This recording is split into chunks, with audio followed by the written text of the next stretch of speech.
अहिल्यानगर येथे मराठा समाजाच्या वतीने लग्न आचारसंहिता संमेलनाचं आयोजन करण्यात आलेलं आहे। गेल्या काही दिवसांपूर्वी आपण बघितलं की पुणे येथे वैष्णवी हगवणे हिची आत्महत्या झाली होती आणि हुंडाबळीतूनच हा प्रकार घडला होता आणि त्यामुळे कुठेतरी आता मराठा समाजाने एकत्र येत आता लग्न आचारसंहिता संमेलनाचं आयोजन केलेलं आहे। या ठिकाणी लग्नासाठी अटी आणि शर्ती घालण्यात येणार आहे आणि त्याचा आज जो आहे तो इथं शपथ देखील घेण्यात येणार आहे आणि त्या पार्श्वभूमीवरती या लग्न आचारसंहितेचं आयोजन जे आहे ते करण्यात आलेलं आहे।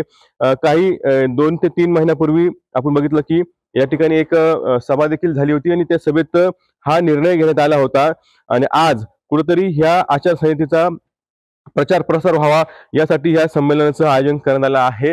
नगरच्या कोहिनूर मंगल कार्यालयामध्ये ही संमेलन जे आहे ते आयोजित करण्यात आलेलं आहे आणि यासाठी भास्कर गिरी महाराज असतील, जंगले महाराज शास्त्री असतील किंवा बद्रीनाथ महाराज तनपुरे हे देखील येणार आहे। तसंच पोपटराव पवार असतील, शिवाजी करडेले आमदार शिवाजी करडेले असतील किंवा आमदार संग्रामभैया जगताप असतील, हे या ठिकाणी येणार आहे आणि सुखद समितीच्या वतीने या सगळ्या संमेलनाचं आयोजन जे आहे ते करण्यात येणार आहे। त्यामुळे आता इथून पुढे जे लग्न होईल त्या लग्नामध्ये हुंडा घ्यायचा की नाही घ्यायचा किंवा इतर जे कशा खर्च करायचा या नुसार आता आज जो आहे तो संमेलन चर्चा होऊन आज शपथ देखील घेण्यात येणार आहे।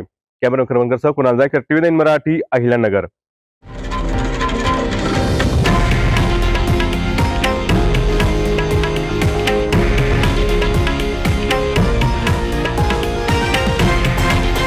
हे आहे देशातील नंबर 1 न्यूज नेटवर्क आणि आपण पाहत आहात TV9 मराठी, एकमेव।